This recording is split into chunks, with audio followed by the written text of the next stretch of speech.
Hey guys, Teragi here, and I am back once again with another Ace video, this time for the extra regulation format, extra grand battle event that'll be starting up, I believe the 15th. It'll be probably this weekend or this Friday, I think. And so with that in mind, I wanted to go back, look at what some of the changes were that were brought back in. Biggest ones would be looking at the Red Rock, of course, and then the Moby Dick stage that I saw some people testing out. Ultimately, throughout my testing, I decided not to keep it, but everything else here is pretty standard. The way I see it for extra regulation format is Ace should be one of the best decks in that format, if not the best deck in the format, in my personal opinion. And so I wanted to make a video on that just because I have been playing him since OP13. I feel like I have a pretty good idea of what he wants to do, what he wants to see, and so that's where we ended up with this list here. While playing through the extra regulation format in ranked, I went, I believe, like 15-1. I can't really check right now because the ranked servers are down, but I ended up somewhere in like the top 50 in the extra regulation leaderboards. I would have kept going, but like I said, right, they ultimately went down. 93% win rate though for this list felt pretty nice. And so to go over that, let me just make sure I have all the numbers correct here. I'll put them on the screen as well, just to make it easier for you guys to look at, but I don't have them up on the screen. So ultimately here we have 18 1k counters, we have 10 2k counters, and out of all the cards we have out here, we have 24 targets for Ezo. A good chunk of that is also available for the Garb Searcher to pick up, but at least this way it's a little bit more balanced, and even what we're running I think in OP15, we have a lot more Whitebeard Pirate targets. And of course, we have the GOAT. Red Rock is back in this format.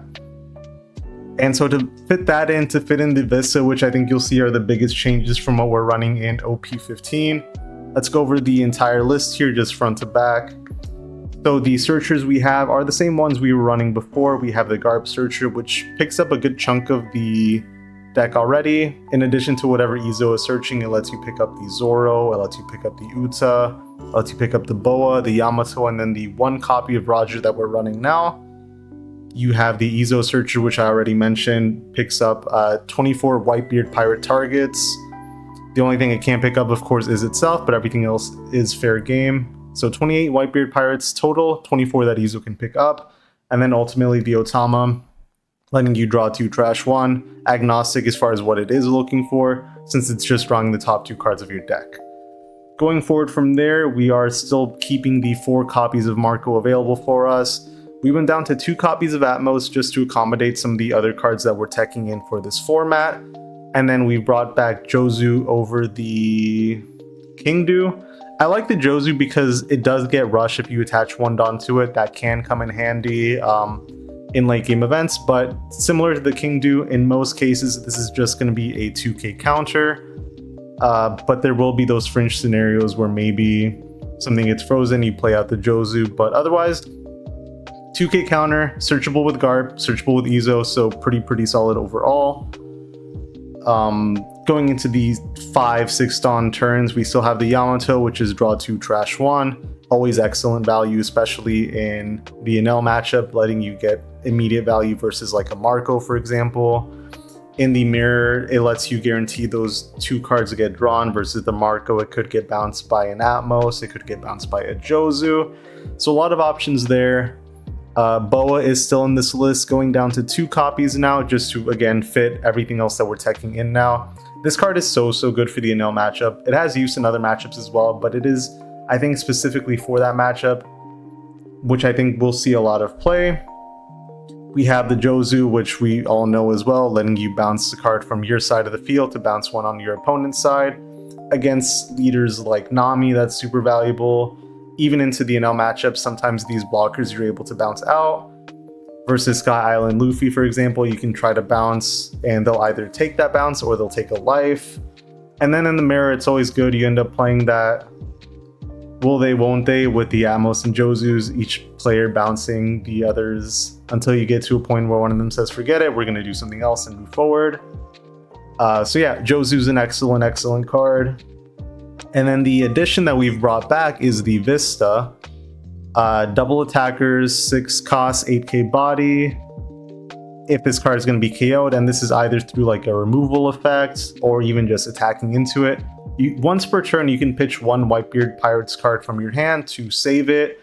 This card is super valuable against leaders that are going to be coming back like UP Luffy, UP Sanji. For example, that 9-cost Mihawk could try to bounce it. You can just pitch a card and save it, letting you maintain tempo, letting you maintain your board, and then swing a 10k double attacker the next turn if you're able to play out your Edward Newgates. So this card I think is super good. It is another brick, but we have kind of moved things around to accommodate. Pretty great card overall. I'm happy to have him back. If I could fit him into our OP15 format, I would, but I'm really happy with that list as well. Rounding out from there, we have the 7-cost Zoro, again down to 3 copies to accommodate. This card is just excellent overall, letting you become an AK leader, giving you now a total of 6 chances to become an AK leader. Whether you end up actually using all of them or not will obviously depend on the game, but having that option is nice. Having that character rush is also amazing. And then of course, going to the 8 Dawn turns, we have our classic I Am Whitebeard event, letting you rip life to become an AK leader, but more importantly, letting you play out this Edward Newgate early on, which is going to be the main character that you will be looking for in this deck, spamming out these guys and then just closing out when you can. Of course, you have the Goldie Roger down to 1 copy, unfortunately here. You can make an argument if you wanted to make an adjustment, maybe cutting down on a Vista to make room for 2 copies, make room for another Zoro, for example. You have a lot of wiggle room. I can't talk here. You have a lot of wiggle room here as far as what you want to do. As far as the baseline, this is what worked for me. Obviously tailored to your needs and how you like to play. But with everything else that we're running, I'm okay running just 1 copy of the Roger specifically for this format. And so yeah, that's where we ended up here. I just think with everything else that we want to tech in, want to add in, I think something had to give, and this is where I ended up doing it. Again, you could cut here, you could cut maybe anything else. And then moving forward from there, we obviously have the return of the GOAT, Red Rock. 2 copies here, just making sure if you're playing against like a Nami that plays out a Newgate, you're able to bottom deck that. Against certain matchups, you can bottom deck bigger bodies as well if you're not at a point where you can develop your own or defend properly. This is a great tool. And then closing out from there, I think the only card we haven't discussed is the Uta blocker, which is also excellent. When you are able to when you have a 10k body out on the field, this becomes a 2-cost blocker that can be very effective. Thatch, of course, classic Thatch. You're playing against the Ace mirror. Both sides have a bunch of blockers set up. Both of us at 1 life, neither wants to swing. You can play your Roger, pass, play the Thatch the turn after that, close out, and then take the win from there. So very situational card, but I think it's always worth a mention here. And so yeah, overall, this is the list that I came up with. Had a lot of success with that 93-ish% win rate. I can't have the numbers exactly since I can't pull them up. But yeah, overall felt pretty good about that. If there's anything else that you guys are running, let me know. I know there was a big discussion for the stage. But really for me, I rotated. There we go. I don't see as much value from this, especially early on. The majority of the game, if your opponent knows what they're doing, they're just going to keep you at 2 life until they're able to just go all in and clear the game out that way. So like early to mid game, you're not really getting any sort of value from it. It is kind of nice if you're going first because you get to do something on your 3 Dawn turn that you wouldn't have otherwise. Outside of that, it's really awkward to play this out in any other window. So for me, I decided maybe it's not worth it to play out. It's not something that, say for example, you're playing a Jozu, you can't really bounce the stage, right? And it's just another brick.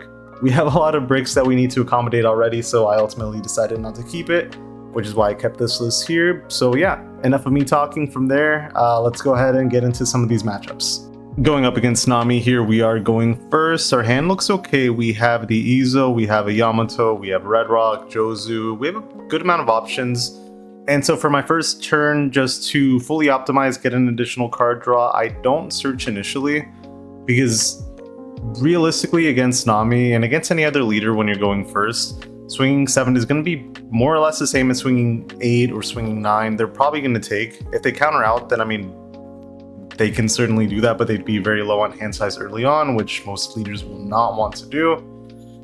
So I wait a turn, I get that new gate for free, and then I get to use my Ezo search to grab the Atmos, which I can use later on if the Nami plays out a trigger body. In this case, it looks like it would be that Perona potentially, and then we pass.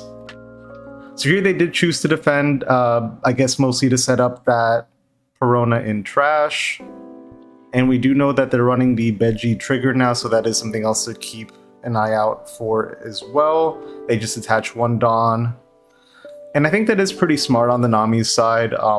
They potentially have that 5-cost Nami that would make me take a life, so to fully maximize that, they just say, you know what, I'm not going to swing here. I'm going to make sure that he doesn't get that additional card value. And so here I swing the Raw 6 first before I do anything else, because I wanted to see whether or not the Nami would just take life to try to trigger out that Perona. Depending on that, I could have just played the Atmos, or I could just play the Yamato like I ended up doing since they defended. But just a little bit more flexibility there. I'm totally fine if they end up just pitching out a card instead of taking the life.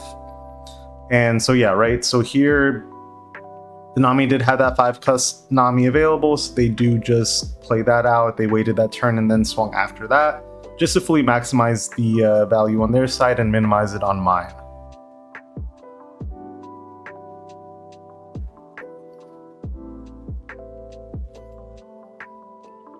And so here I swing 7 with leader first, because I wanted to gamble on the Yamato. I wanted to see whether or not I needed to actually swing it, because if I swing 6, they pitch a card, they become a 7k leader, and then they pitch an additional card. So swinging just 7 with the leader straight up ends up being the same, and it lets me keep the Yamato active.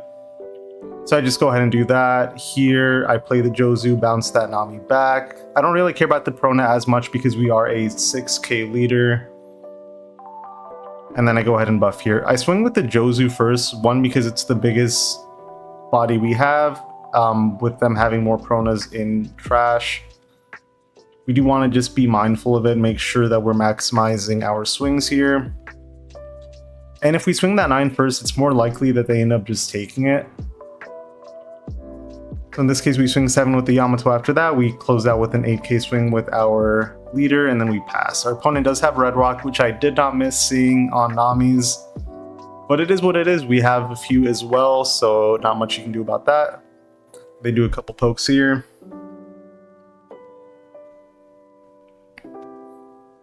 But the strategy versus Nami is more or less the same as it is in the current OP15 meta. The only difference, of course, is that Red Rock being available for them, which can make the matchup pretty annoying. Ideally, you do want to go second in here, which we did not have the option of, but I think we will be just fine. We're just defending here, making sure that I have bodies to swing next turn. And I figured at least one of the bodies was going to die, so I wanted to defend these smaller swings. They end up swinging 10 into the Jozu, which I'm totally fine taking, and then we pass. And so here there are a couple options. I do decide to greed out a little bit more, do the Ezo search first. I think the logic here is that I wanted to use the Zoro to become an AK leader since they do have 3 bodies on board.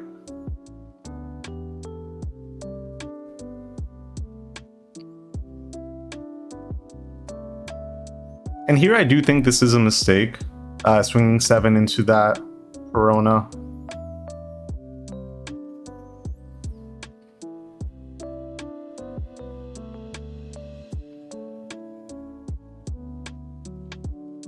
But it kind of depends on what I end up doing here.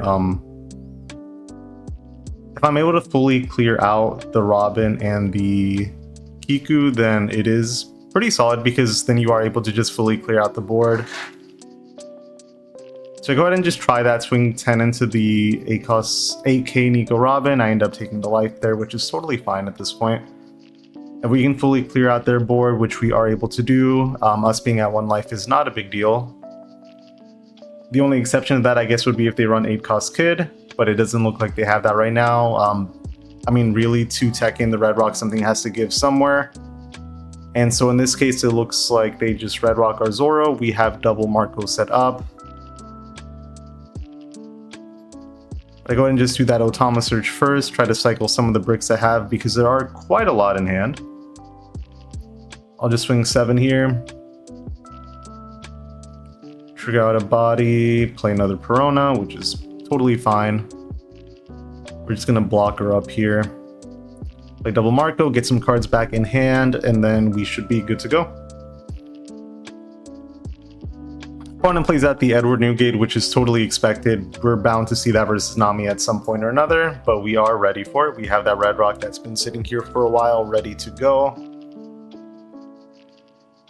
And I just take that initial swing here. I'm going to counter out of 1, I believe. So I just pitch out the event here. Not really needed because we were able to clear the board out earlier. There's not a need for us to go to an 8k lead. And so before anything else, I just go ahead and red rock, make sure that body gets cleared out. And I'm just double checking the trash here, see if there's anything else I really need to worry about, but it is mostly just Peronas and trash.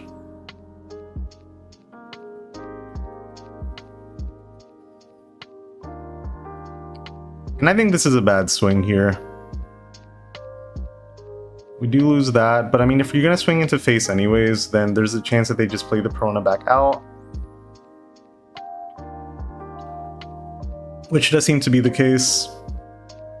We play a Searcher.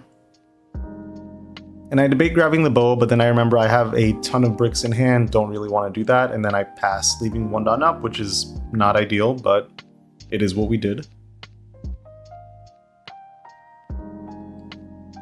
But still having that Marco blocker up, still having the Ezo active means we can cycle a little bit, so it should be remedied pretty quickly. And so once he plays this 8-cost Moria, I start to think, okay, well maybe at this point if he's going to trigger bodies out, he only has 5 slots available for characters. I think it's okay to just start swinging face at this point instead of trying to clear out.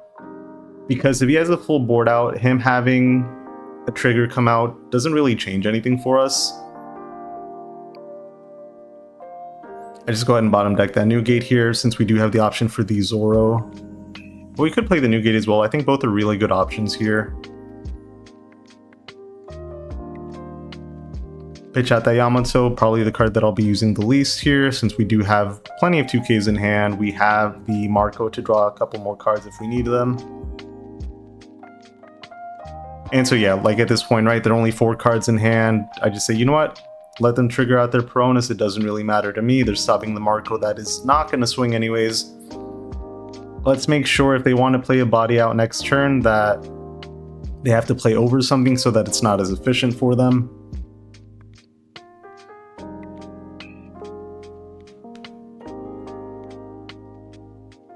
But so far so good this game. We did a good job of clearing out the bodies earlier on, making us be in a much better position now. That double Marco turn was super pivotal in getting the extra card draw, letting us stall a little bit longer while we developed, and now we're in a really good position. So 3 Perona, not really a big deal. Those Moria are a little bit more annoying, but we do have a Newgate blocker to handle that, and we can become an 8k lead pretty soon. And so here, because I know they only have 3 swings max, I just use the Newgate blocker right away. I want the additional board space. I would like to get additional card draw, so I leave the Marco up. I think my opponent realizes that, so they end up not actually swinging the Moria. I think you should just swing it anyways, in my opinion, just to get it out of the way, but in any case, it's not bad for us. And here again, right, we're swinging 8k to leader. They have the Kumasi trigger. If they trigger it, they have to play over one of the other Peronas, so it doesn't... It's not really a big deal for us, right? So now they just feel, okay, I'm just going to pitch out cards.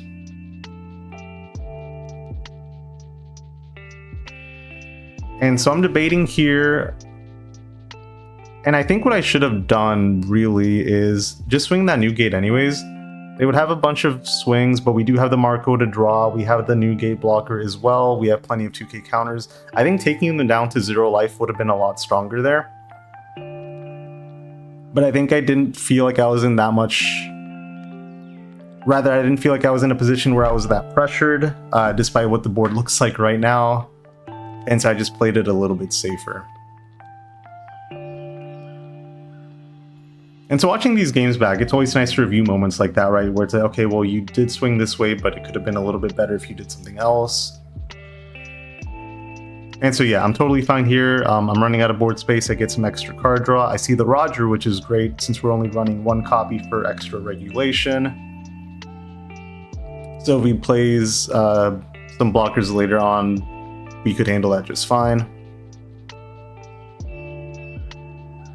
And so at this point, it's just a matter of math. He only has 3 cards in hand. He has to pitch one to become a 7k leader. So then it'd be a matter of, okay, what does he realistically have in hand? What can we do to just drain everything we can? We're not in any real pressure at this point, right? We have 2 blockers. We can put a 3rd one up with the Marco. So I start off with a 10k swing. He would have to pitch 1 card. That would be a brick to become 7k. And then he would have to give us 2 2ks on top of that, right? Just to get to 11k counter. I don't believe this is likely. So I start off with that 10k swing first. If he wants to counter out fully, I'm totally fine with that. And so at that point I say, okay, you know what? Let's try 12 now. You would have to have 4 2ks effectively, right? Just gives us that. We swing another 12 here with our new gate, and we do take it. So they had 2k, 1k, 1k, which would not have been enough, and we take that versus Nami. Going up against Yellow Luffy here, we are going first. The hand looks good enough though. We have the Garb Searcher, we have some Marcos, we have Automata Cycle a little bit if we need to. And so just like the last game, going first, I don't use that initial search. I want to get the additional card draw first before I make any decisions. And so now I get the Red Rock for free, which is not actually relevant in this matchup, but it is an extra card that we can pitch out later on. I grab the Jozu because it is a counter card. We don't need Red Rock. And I don't really want to grab any more bricks, so I just choose that. So here, just debating what I want to pitch out. It is ultimately the Boa, just because the Sky Island Luffy leader does have that 5-cost Luffy that we're not able to freeze, because it is Luffy and Boa loves him very much, right? So I end up just pitching that out. I swing 7 to leader and then pass. So here my opponent plays out a Zoro. They have to pitch out a card, which is totally fine. They don't get a swing off. And then pass the turn back to us. And when going against the Sky Island Luffy, I'm usually of the opinion that you should try to just Jozu anyways, even though it's not likely to get bounced, because at your worst case scenario, they end up just taking a life to defend, right? Which is totally fine with us. Here they pitch out our smaller bodies with Wiper, which can be pretty annoying since we don't get to Jozu for free now. But not the end of the world. They attach a Dawn to the leader and the Zoro.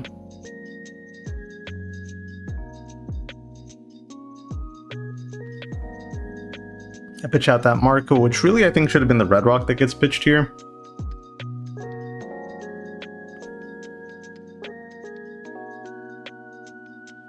And I am okay just taking this. Pretty early on, I'm okay taking 1 life, get some extra cards back in hand. And because of the Sky Island Luffy leader effect, there's no point in swinging into the Zoro. I'd rather get a 2k out of hand or even the life. So I end up just swinging 6 to face here. They do end up just giving us that life, which is pretty good. At that point I say, you know what, let me just swing this Marco, let me be a little bit more aggressive. They give us another 2k.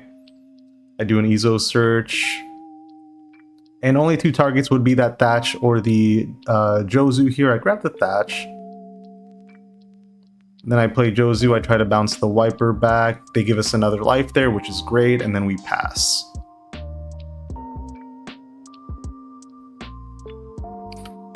And Sky Island Luffy, just from my personal gameplay and experience, I haven't seen it in a while when playing ranked, so it is funny that it came up for extra regulation but not for your standard ranked for me. But that's an aside note, doesn't really matter too much. I think the strategy doesn't change. If anything, we just have more bricks and extra regulation versus Sky Island Luffy, seeing as we're not able to Red Rock. But not a big deal either way.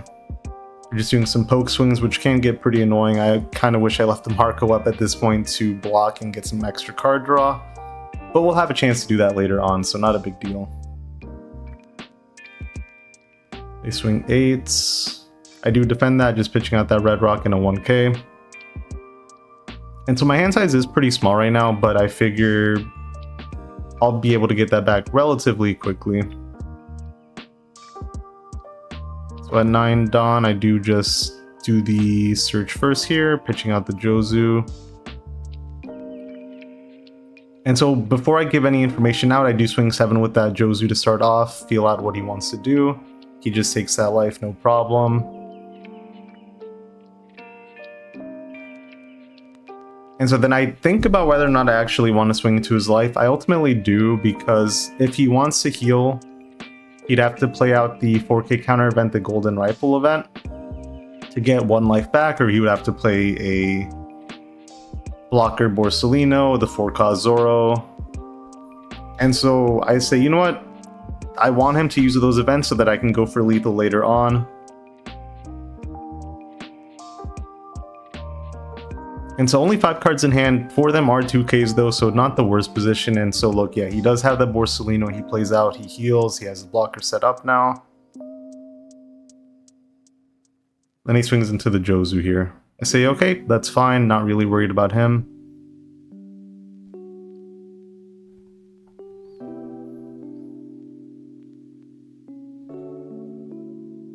So we know he has at least 3 more swings, potentially only 2 depending on what he decides to do.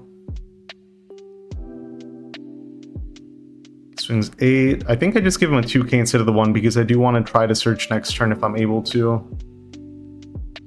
Plays out the 4K Zoro, has to pitch a card to heal, which is totally fine. Pitches out a Golden Rifle, so if he had that in hand, I think you should have played that out first. Do a Garb search here. I just grab a Marco. I figure that's at least playable.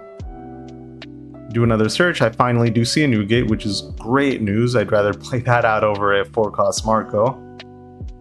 Play that out over my Garb search. I pitch out the Marco, and then I buff my lead. And so now we get a little bit of information on the Luffy side, see what's in his life. It is that Veggie trigger. So I say, okay, no problem. Let's go ahead and just swing with the Zoro first. If he wants to freeze my leader, he totally can.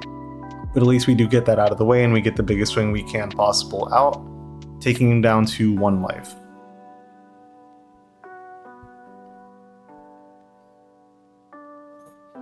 And so now I'm in a decent position, right? We have 2 blockers in the Newgate and the Marco. And when playing against the Sky Island Luffy, sometimes what I like to do to get more information out is block one of the other character swings with the Newgate first, figure out what's in his life, and then from there I can make informed decisions about what I want to block with.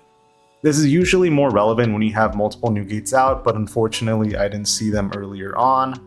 So we only have 1, but we do have that second Marco available for us.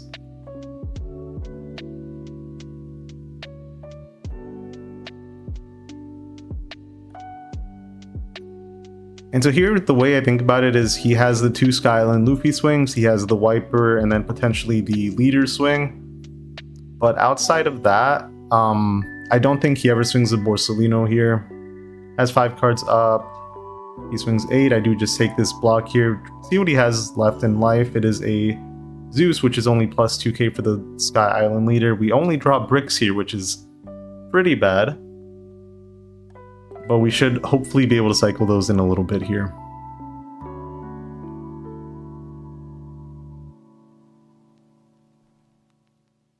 Swings a 9. I can just block this for free.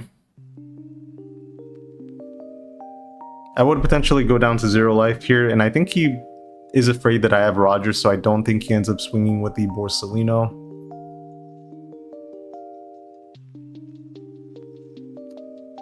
Unfortunately for us, there is no Roger to be found.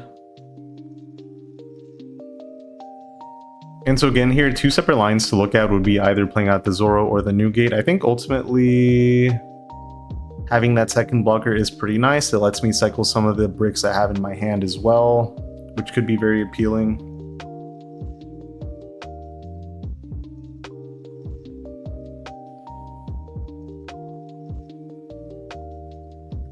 I am swinging 9 with the Zoro first. Didn't want to really give any information here. They do just give us the block, which is good.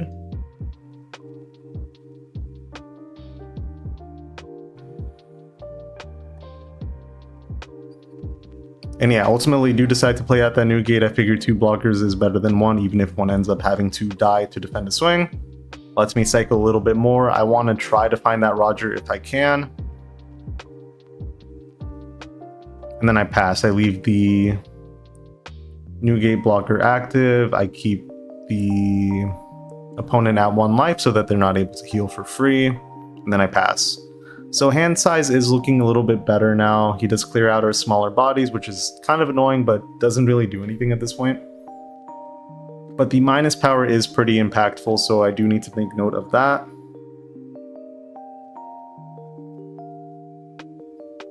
Start off with a couple pokes here. Looks like a 6k swing with the wiper. Does an 8. And so our new gate blockers are down to 10k. He would go up to 10. So I'd have to just give a 1k on top of that.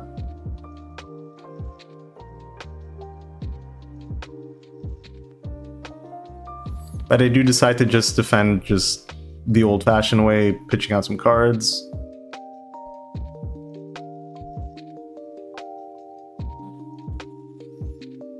And so at this point, the biggest swing he can do would be a 10k with the leader, which I don't think is likely.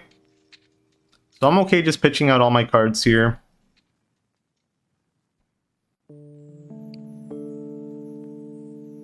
And then see what he ends up giving us, because he could just heal again with like a Borsalino or Zoro. Does end up playing the Nico Robin blocker and then passes his turn. I say, okay, no problem, let's play another new gate out. I pitch out the 1k. At this point, between the Garp and the Izo, I think I do value the Garp a little bit more. It'll help me find maybe another 7-cost Zoro. It helps me find the Roger. So I start off with the smallest swing. He gives us the Golden Rifle events. I swing an 11 now. It gives us the small blocker. And then I pass. So at this point, he has most likely 4 swings for us. We have 3 blockers, 2 2Ks and a 1K. So we should be able to get out of pretty much anything he gives us. It might come at a cost from one of the new gates having to die, but we are getting close to the point where we can try to go for lethal here. He only has 6 cards in hand, should draw another one with the Shura.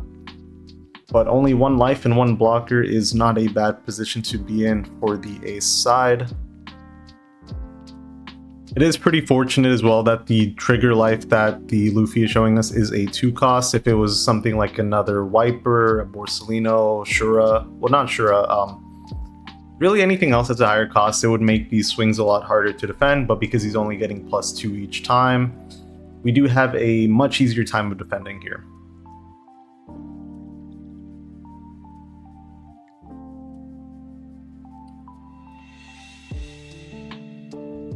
And because he did switch with that Shura, I know he doesn't have the 10-cost Enel, or at least he's not able to play it out. That could have made it a little bit harder as well. I think the requirement for it is just any Sky Island leader. So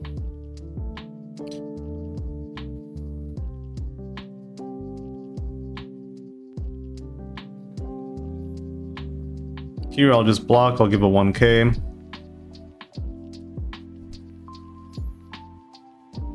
Because at this point, he would have 1 more big swing with the Sky Island Luffy, and then everything else we should be able to get out of with the blockers or extra card draw. And so with that, I see I only have 15 cards left in my deck. I'm saying, okay, I've done a couple searches. The Roger should be on his way. He should be here pretty soon.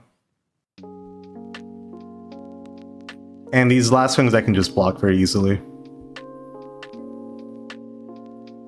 Unfortunately, have not seen that Roger yet. He does have 1 more swing likely with that leader to go.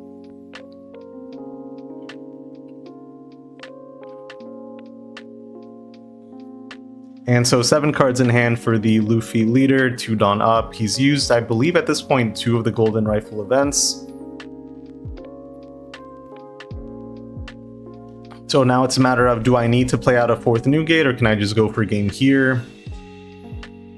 I would have to have 3 hits connect. I have 3 big swings and then 2 other ones that I can allocate to make it very likely that they end up hitting. I start off with a 12k swing with this new gate. I get that blocker out of the way.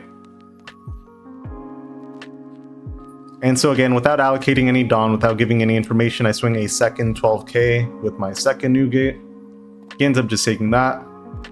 I swing 12 again just to avoid him being able to get maximum value from his counter events.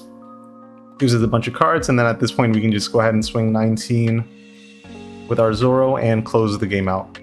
So again, pretty annoying matchup. The Sky Island Luffy leader heals a lot. We're not able to really bounce anything, but in lieu of that bounce happening, we are able to just get a life out of them.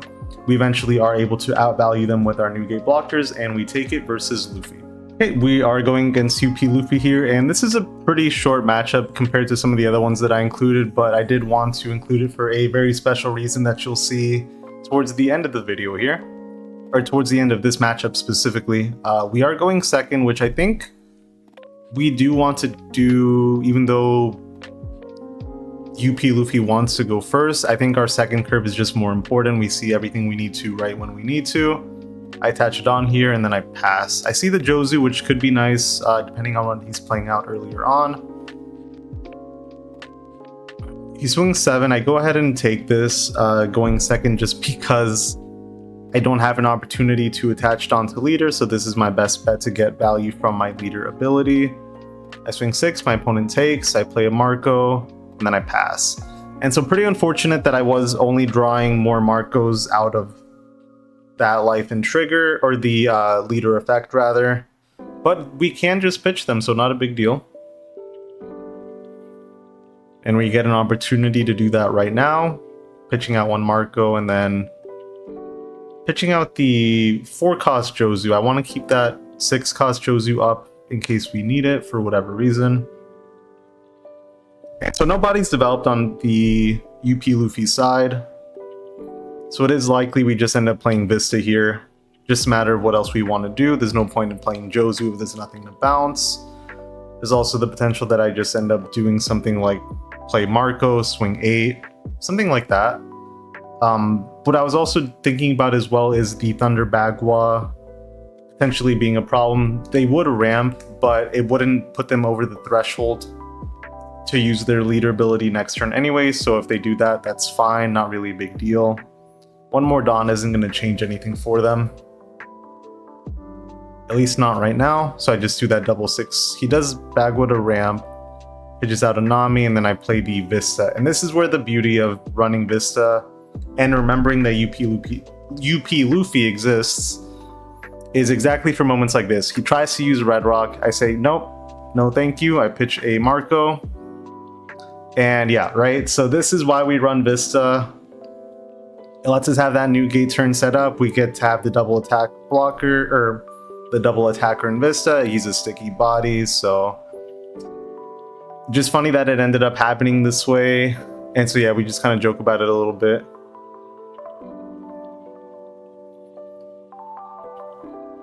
That none of us can really read, which is why that ends up happening. But yeah, if you had any doubts about the Vista, I mean, odds are your opponent would read it, but then that would mean he would have to do something else, so the Vista does get to stay no matter what. And unfortunately, don't see the 8-cost event at this point. So no new gate turn, but we do have the Zoro, which is the next best thing. But we do have that extra Dawn left over, so I just do a Garb search. I find the I Am Whitebeard event. And I actually do decide to be a little bit greedy here. He has 6 cards in hand. I have the double attacker in Vista. So I just swing 12 into him, asking for the Gum Gum Giant event, and then a 3k more counter.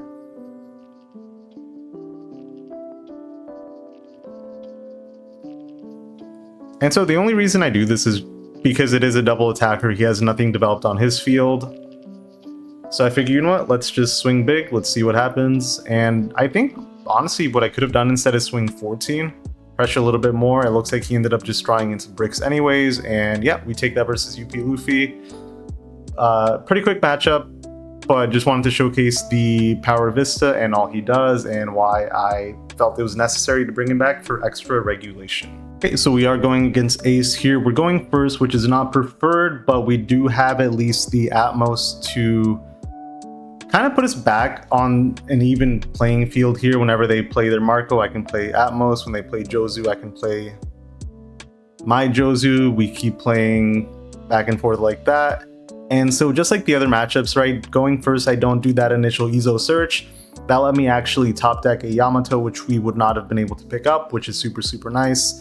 That gives us an extra option next turn depending on what our opponent plays out. And in this case, it looks like they play out that Izo searcher. And to right, immediately get rewarded for that, because the alternative would have been playing out the Marco, which is still good, don't get me wrong, but at least with the Yamato you get that immediate value versus having to wait to block with Marco, and then it can potentially get bounced with Jozu. And so here I just take this initial swing. My opponent had taken the life as well. I wanted to make sure that I was even on hand size.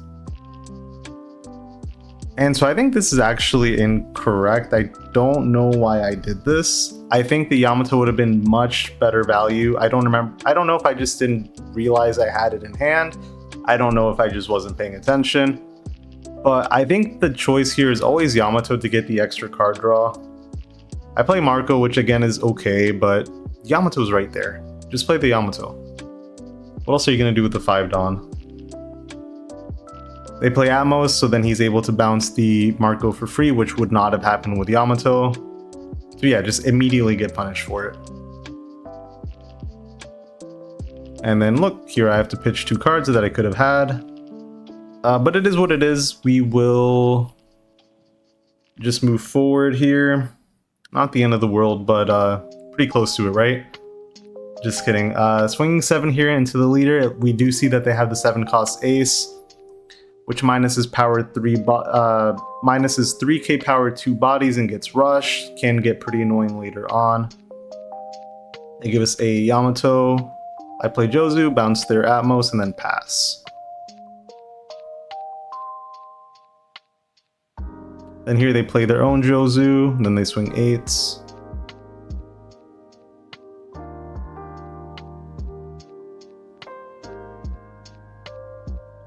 And I figure at this point I'm never going to really play Atmos. I pitched that, I pitched the Yamato that we should have played, and then pass. So here, a couple lines we could take is... First, we whiff with the Izo search, that part's very important. Then we play the Zoro, become an AK leader, we swing 9. We could have played the Jozu again, but at this point I said, you know what, I want to move past it. I have what I need. Let's just keep going with this matchup, right?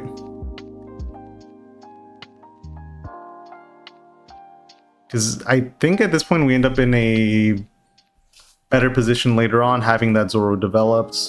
We get 2 cards out of hand, and then pass turn back to our opponent, who should be playing out the new gate at this point.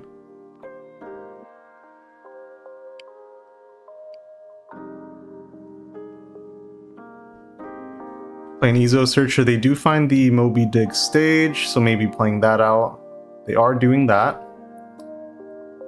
Then they Red Rock or Zoro, swing 7, which they cannot do, so they just attach the Dawn and pass.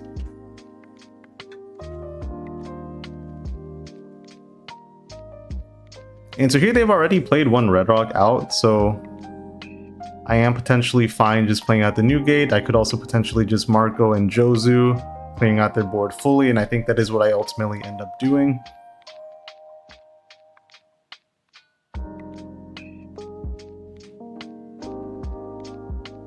So yeah, I play that Marco, I play Jozu, I bounce their Jozu so that if they have new gate on their side, they're not able to get full value out of it. And so they do play the event, play out their Edward Newgate Blockbeard. And so here they do end up taking the life, so they are able to buff their Izo, they're able to buff the blocker as well. So all of a sudden they actually do have a second attacker to swing with. And they're able to swing 8, which is pretty scary from a 1-cost body. So there is definitely merit in that stage. It's just a matter of everything else that comes with it that I kind of don't like. So I go ahead and play out my own new gate here. I pitch out the brick, buff the Jozu, attach to the leader.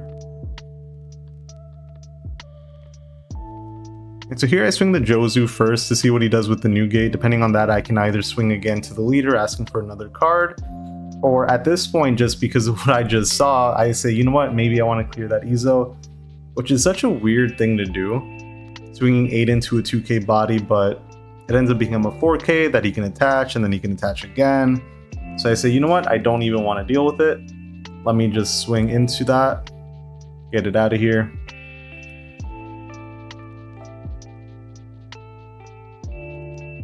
And yeah, I mean, he's not going to defend that. We pass turn. And so at this point, we're in a solid position. We have a healthy hand size of plenty of 2Ks. We have one new gate to my opponent's new gate. We have the Jozu on top of that, but we are more likely than not going to lose it. They play another I Am Whitebeard event. Playing out that second new gate, pitching the stage, and then buffing their new gate.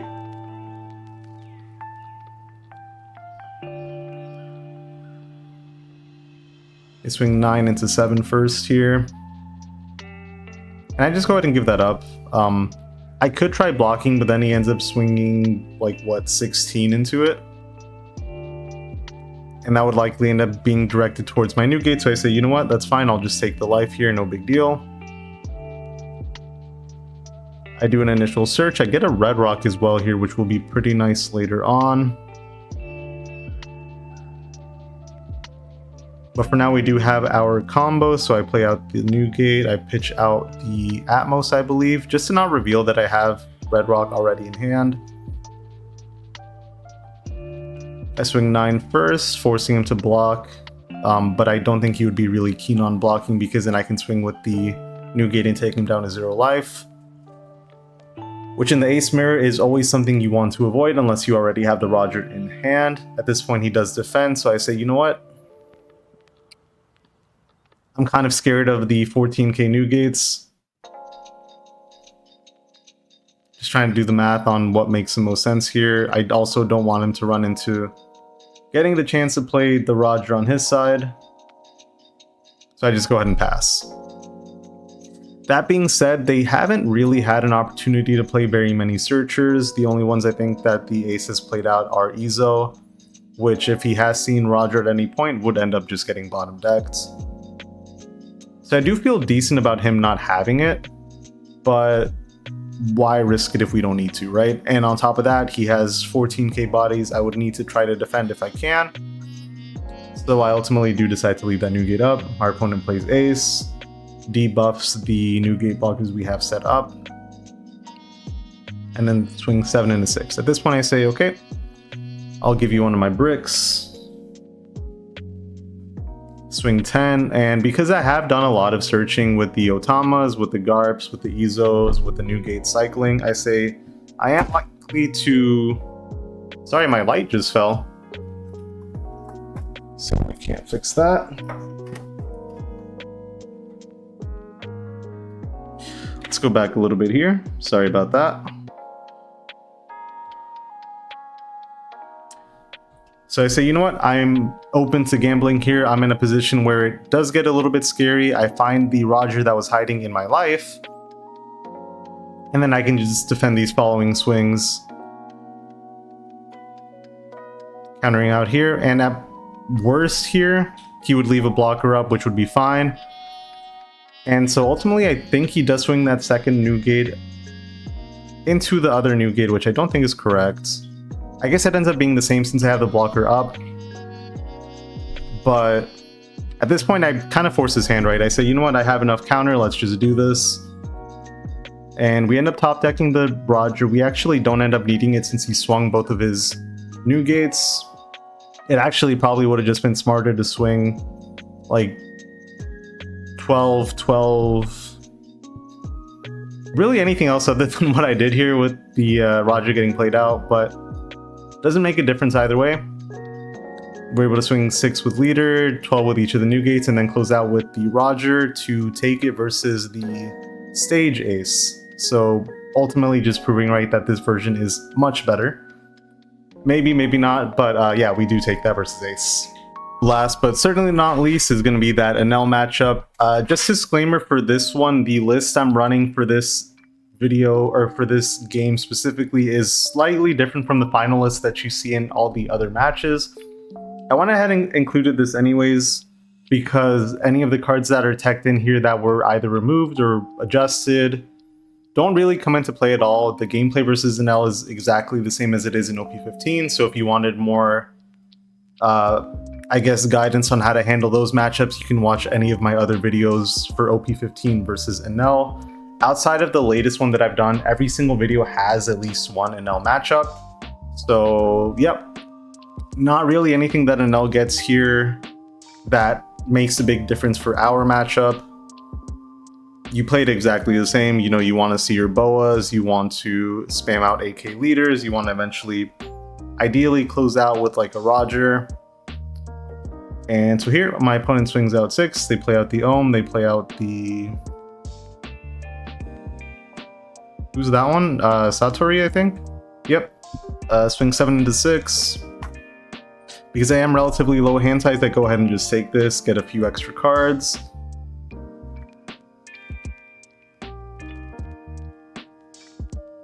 And I go ahead and just swing into the Satori, not letting him cycle any more cards than he really needs to. I also didn't want to give him any information, so I wait to play out the Yamato because swinging 7 into a 2k versus 6 into a 2k is probably not going to make a difference. If he wanted to give me like 4 cards to defend it, I guess he could.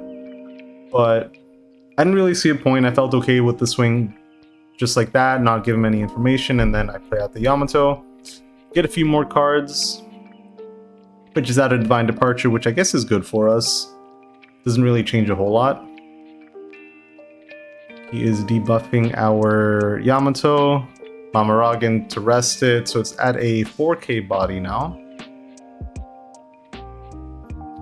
And so whenever he debuffs like that, depending on what his following swings look like, sometimes I do just defend it to get additional value that way. And so here I just pitch a 1k. They swing 5 into 3. I don't really want to defend that. They play another Ohm. And then pass the turn back to us. And so we do have the boa, so we could fully clear out the board. We could also just potentially swing 7 in the face.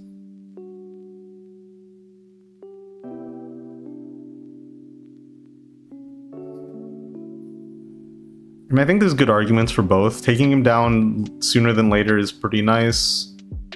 But because he has Ohm out, he could potentially end up resting the boa, debuffing the boa enough to where he can just swing into it for free. He plays out the lot, pitching out our Roger, which is pretty unfortunate. Pitches out an Izo as well, but I think we'll be okay. I don't remember if at this point I was running 2 Rogers or not. But I guess that is something to watch out for, is if you have 7 or more cards versus Enel, is, you know, maybe pitch a few, maybe defend a little bit more.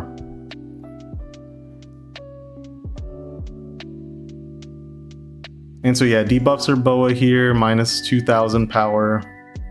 Could minus 2000 power again with the Ohm. Looks like he does do that. Bringing it down to 5k. Plays Mamaragan.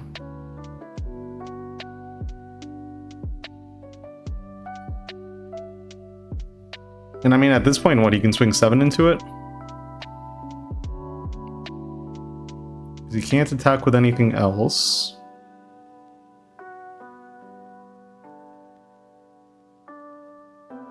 And I guess that's a situation where maybe you would want to not swing with the Ohm until you absolutely needed to, but maybe he didn't have another way to rest the boa without minusing power first. Ultimately just freezes here. Swing 7 into it anyways, which I'll gladly take. I'll get the extra card draw. It's not doing anything next turn anyways. And then they pass turn here.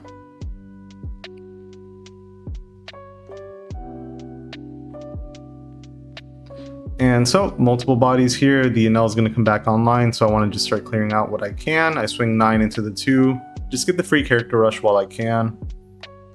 I swing 9 again. They take a life. I play Otama to cycle out a little bit. Don't really need all these events. Maybe don't need all these Oros, but they are pretty nice.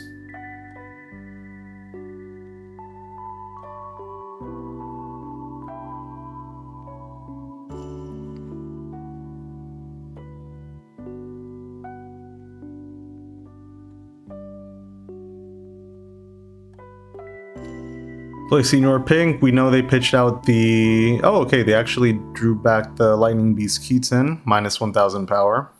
I would have thought it would have been maybe Divine Departure. Maybe they said, you know what? I know I can get value right away, so let me just do that. They do find Gamma Knife.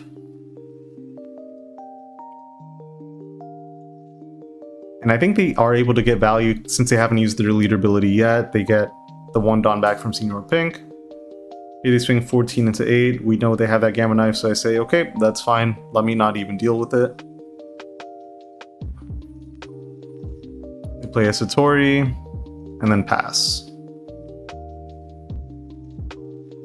So at this point I say, okay, well I have all these copies of Zoro, let me just play them out. I swing 9. We do get that block. I say, okay, no problem. Let me use my free character rush. I'll swing 10 into 10, asking for 1 card. They give us the Reiju, I get a search off. I say, okay, yep, let me grab that new gate. That boa would have been pretty nice, but we'll make it work, and we pass. They play another Law, we lose 2/2Ks, which is pretty unfortunate. Again, having been pretty greedy with all these cards in hand, I guess it is only right that we get punished a little bit, but he has all the cards on his side too. Why don't we bring Pudding back? Let's make it fair for everyone, right? But in any case, yep, he does play out Gamma Knife, freezes our Zoro, minus 5000 power. He could swing into it if he wanted to, maybe. Throws out our Izo so we don't get the cycle, which is pretty unfortunate at this point because we do have so many bricks in hand. Swings 10 into 8. I have all these Zoros, I figure let me give you a few of them. And then 10, I think we do end up just having to take this one.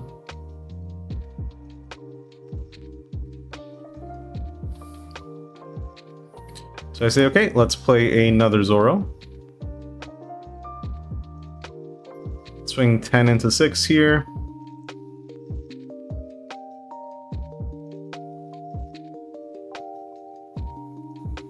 They do just give that up, which is pretty nice for us. We swing 9.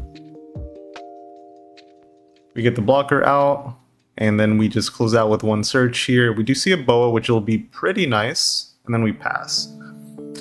Potential next turns could be either playing out the new gate if we can have anything stick on the field. We could play boa along with Marco. Definitely a few options, just a matter of what we end up ultimately doing. What we do know is that we have 6 bricks in hand, only 1k counter total, which is pretty scary. So we don't really have a way to defend this. We just give it up. We get another brick. Again, this is that tax period that I'm not running anymore, but I said, you know what, let me just include it. Because after recording this, I didn't see any more Enels, but I know this is probably going to be a prominent matchup for extra regulation. So I said, you know what, good enough. And then I was trying to keep recording, but then the servers broke for ranked, so I couldn't continue playing. So I said, you know what, this should be good enough. Let's just keep going. Here I play out that boa. I get to bottom deck the Satori. I get to freeze the Enel, buying me a little bit more time here. I guess I am ultimately banking on them not having a way to rest my Marco. But, I mean, that's all we can do, right? Is just hope for the best, make sure they don't draw anything, and we'll ultimately see what happens.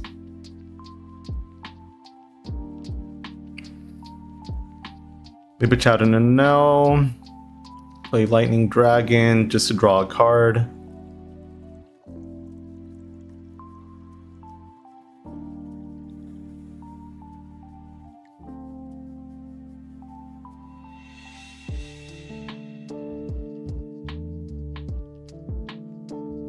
They swing 6, I just use my leader ability, get rid of one of the bricks I have. They only have one more swing, which I can just block with the Marco, get a few cards. We do at least finally get some counter, which is good.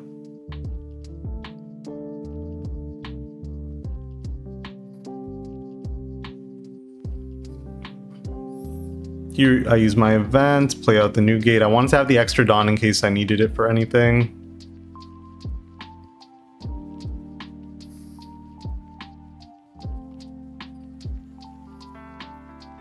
And here I'm just checking, see what events he's used so far. 2 Mamaragans used, so I don't want to risk my Uta getting rested, so I need to see whether or not I actually want to use this extra 2 Dawn, how I want to use them.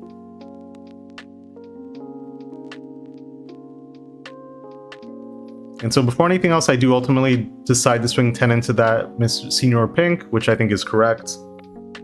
I think it is a lot of cards that I would be asking out of him. And I swing 9 to lead, asking for 5k counter, which is not likely to come. He's used a bunch of the 2k counter events already.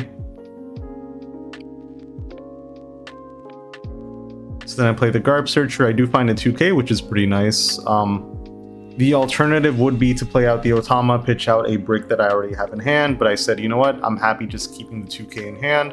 Let me see if maybe I can find a Roger or something else to make it a little bit easier to close out the game. Because at this point, the Enel will either go all in with Senior Pinks like he has now, or he could potentially just block her up, make it harder for me to close the game, grind it out, and then take the win. So ultimately he does play that Senior Pink, grabs another Lightning Dragon from trash, plays Gamma Knife, debuffs the Boa, ends up freezing it.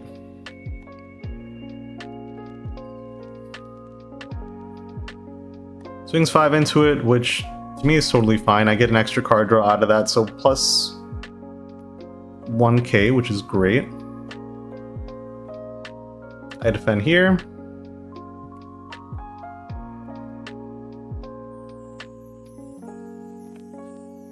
Swings 14, I can easily defend that. Doing a 2k, 1k. I play another Pudding. I grab an Althor, so definitely no chance of us playing out Uta anytime soon.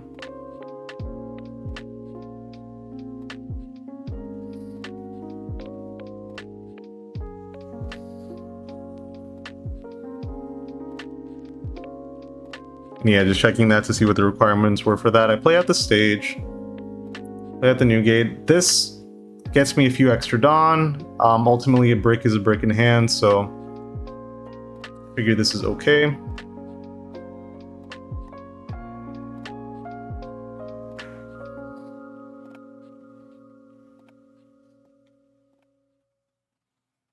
I'm just trying to figure out at this point. He has 7 cards in hand. What can I do? Start off with a 9k, leaving that Dawn up in case I need it for anything. We know he has at least one 2k counter event, but it's a matter of what else he has in hand. He could get very low on hand size at this point. Maybe we're able to clear out an Enel, for example. Yeah, it does give us that Elthor that we saw earlier that he picked up. Or rather, he used Divine Departure.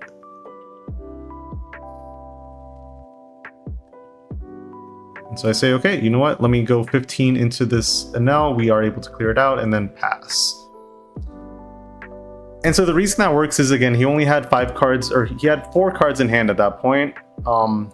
He's used a bunch of the 2k counter events. He had to use Divine Departure to defend. So I say, you know what? Let me see if we can't clear one of these out. Because ultimately we had to. If not, he'd have 2 10k swings minimum. He would have potentially another one with the Senior Pink.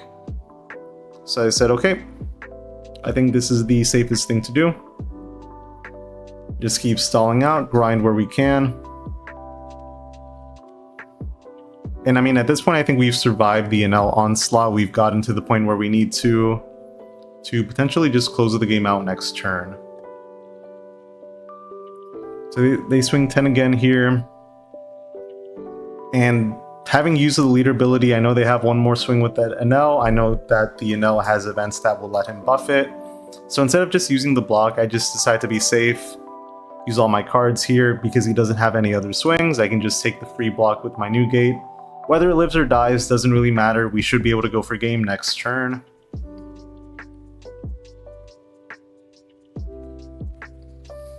And if he doesn't have a way to buff, then the maximum swing he can do is 11. This one he can only do 10. He did that second search with the pudding. He finds Elthor, so another 2k counter. He buffs the Enel. But this is just 11, right? I can get the free block here.